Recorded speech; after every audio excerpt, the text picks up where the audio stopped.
Good morning, everybody. Happy Tuesday. We have an amazing show for everybody today. What do we have, Krystal? Indeed, we do. Lots of good stories to get to this morning.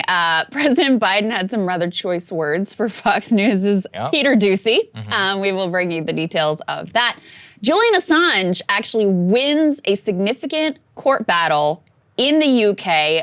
They're going to allow him to continue challenging his extradition, so we've got all the details for that. Some new troubling reports about all of the ways in which our civil liberties are being compromised post-January 6th, as well as a really over-the-top reaction from some commentators on The View and on CNN to what I thought were relatively anodyne comments by Barry Weiss on Bill Maher's show. So we will break all of that down. And we wanted to start with Ukraine, but first we are having a little bit of camera issues this morning. Everyone please bear with us. Usually you see some switching shots, there's a problem here in the studio. We'll get it sorted out for Thursday's show. But if you notice something a little bit different, that's what it is. Let's start with Ukraine.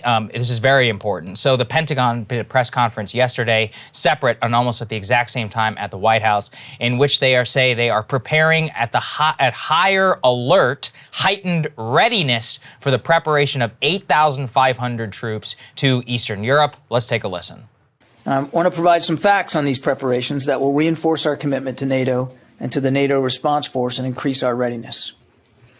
Secretary Austin has placed a range of units in the United States on a heightened preparedness to deploy, which increases our readiness to provide forces if NATO should activate the NRF or if other situations develop. All told, the number of forces that the Secretary has placed on heightened alert comes up to about 8,500 personnel. 8,500 personnel, that's a lot, Krystal. That's almost exactly what we had in the latter days of the occupation of Afghanistan. And obviously, it would also be included there. It would be included in the total number of NATO forces that are already in those countries. So it would be in addition to the Estonia, the Eastern Europe, the Poland troops that are within NATO, all of this, again, in reaction to Ukraine. The reason that we're focusing on this is that right now, the most alarmist rhetoric and actions that are coming about the Ukraine crisis are from Moscow and Washington. Yes. Not Brussels, not Berlin, not Paris. So as not even Ukraine. All right, so I was about to get there. Also not Kiev, where, the actual Ukrainians. And the reason they're freaking out is because the White House and the administration from the podium is basically going as far as one can go in ramping up the tensions, at least from our side, vis-a-vis, obviously, what Putin is doing by massing his troops on that border. Yesterday, Jen Psaki urged all American citizens to leave the country, an extraordinary step, probably as a result of what happened in Afghanistan. Just take a listen to that. Well, I think the reason that the State Department issued the guidance they did, which again is a standard process that the State Department does regularly with a range of countries where we have security concerns, was to make very clear that American citizens, our recommendation is that U.S. citizens currently in Ukraine consider departing now using commercial or other privately available transportation options, use the online form in our updated travel advisory to tell us their plans so they can best conduct our ongoing contingency planning, and register in STEP to ensure they receive alerts and guidance from the State Department. There is not an intention for there to be a departure or an evacuation along those lines. So we are conveying to American citizens they should leave now. Oh, that's pretty something, Krystal. And just to give you guys awareness about how extreme both the rhetoric and this action is, this is from the foreign minister of Ukraine, the country that actually could be invaded. Go ahead and put this up there on the screen. There are 129 diplomatic missions in Ukraine. Of those, only 4 have declared the departure of family members: US, UK, Australia, and Germany. The rest, including the European Union, the OSCE, the COE, NATO, and the United Nations, have not expressed their intention to follow such premature steps. They say, "We are grateful to our international partners for solidarity. It is important to avoid activity that could be used in the information space to increase tensions in society and destabilize the economic and financial security of Ukraine." This, again, is the spokesperson for the Ministry of Foreign Affairs of actual Ukraine. And they are telling us and the world that Washington is acting in such a way that is increasing tensions in the region. Obviously, the Russians are the ones who sparked this, but how we respond and all that matters a lot too. Yes, that is exactly right. And while, of course, we've been talking about the broader context that, yes, in the immediate term, Russia, by massing their troops on the border, have escalated tensions, but we have played our part in creating this volatile situation over the years by expanding NATO way beyond where we said and promised that we ultimately would during the unification of Germany.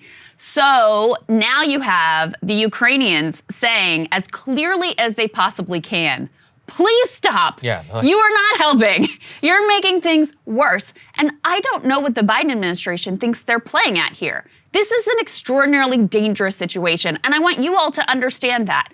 God forbid that we actually come head-to-head blows with another nuclear power.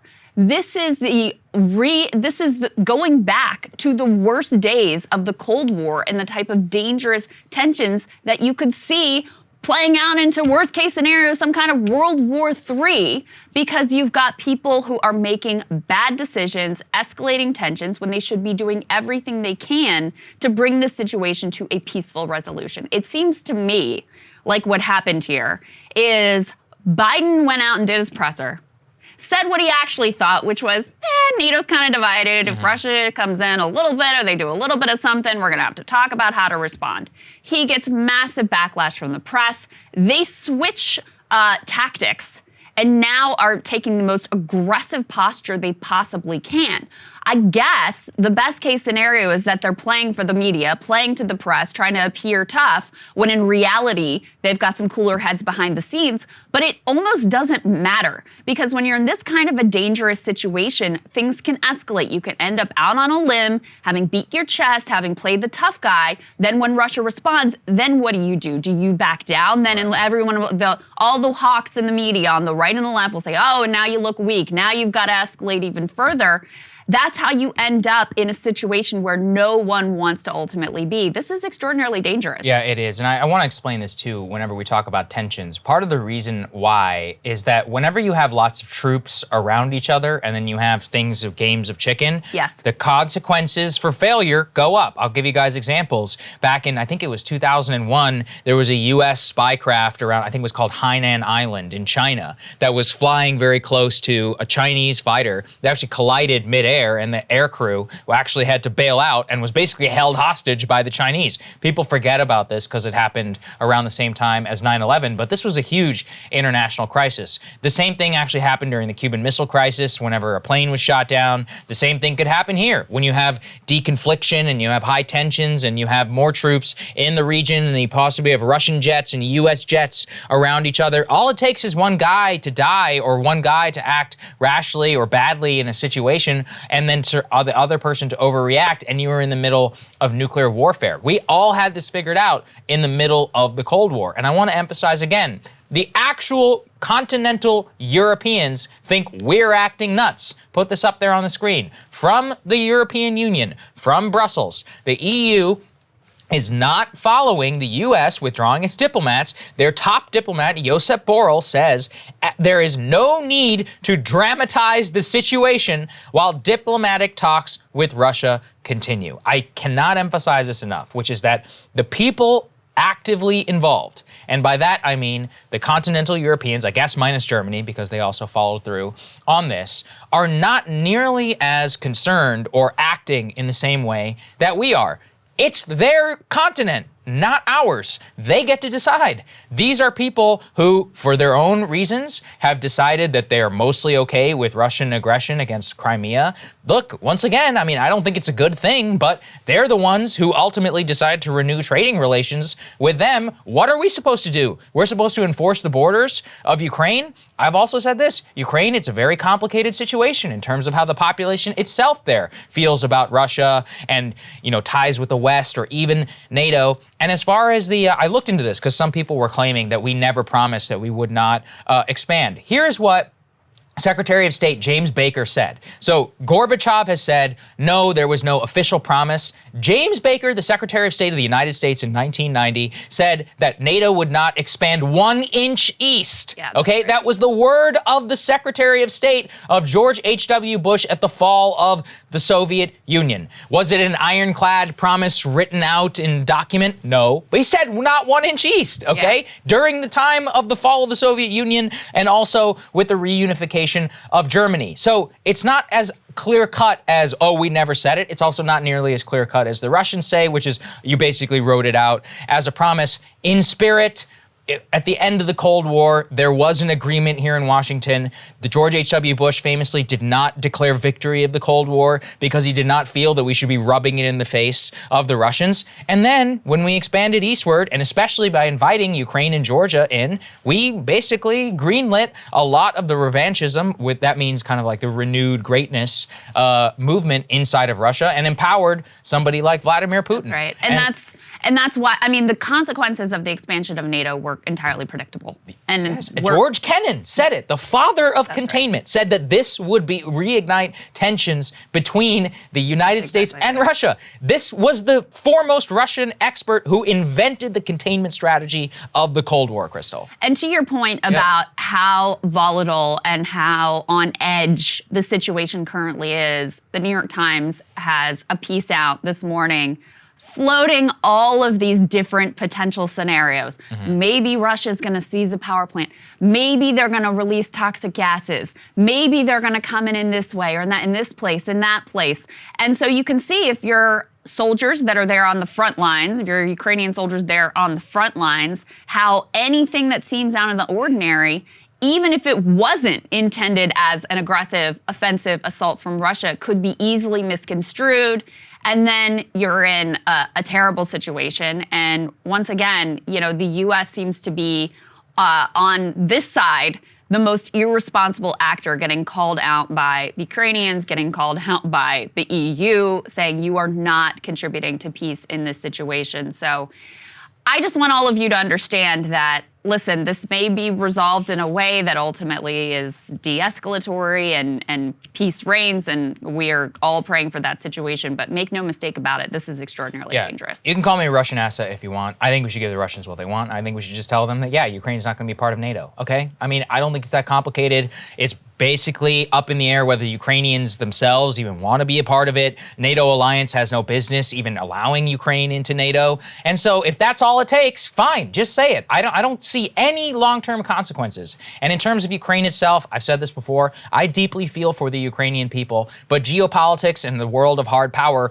requires you to not look through such rose-colored glasses sometimes. We have no real trading relationship with this country. We don't necessarily have a long diplomatic friendship or whatever with this country beyond the 1990s. There's no ties between us that merit any sort of American blood. That's very, very, very stark in order to put that language, but that's what happens when nukes are involved. And you certainly do not have an American population that's ready to go to war with Russia over the borders of Ukraine. Yeah. Sorry, but that's a reality. And that's the other reality. Americans don't want it. And frankly, should they trust the ghouls who took us to war in Iraq and Afghanistan over this? No, you would be an idiot to do so. Yeah. So, you know, we'd be in a better place today if we never went into Iraq, certainly. And also if we never went into Afghanistan. Americans would be safer, but a lot of people that live around here would have a lot less wealth in their pockets. It's funny, Krystal, I've argued with Russians, Chinese people as well. What's the number one thing they always tell me? Which is shut your mouth and why don't you tell us about what happened in Baghdad? I mean, what am I supposed to say? Yeah. Sometimes the number one thing, when you talk to the Chinese military people, they'll be like, yeah, what about Baghdad? What about Kabul? Whenever we lecture Putin about democracy, he says the same words. We do not want the type of democracy that we see in Baghdad, okay? And look, I mean, I get where they're coming from.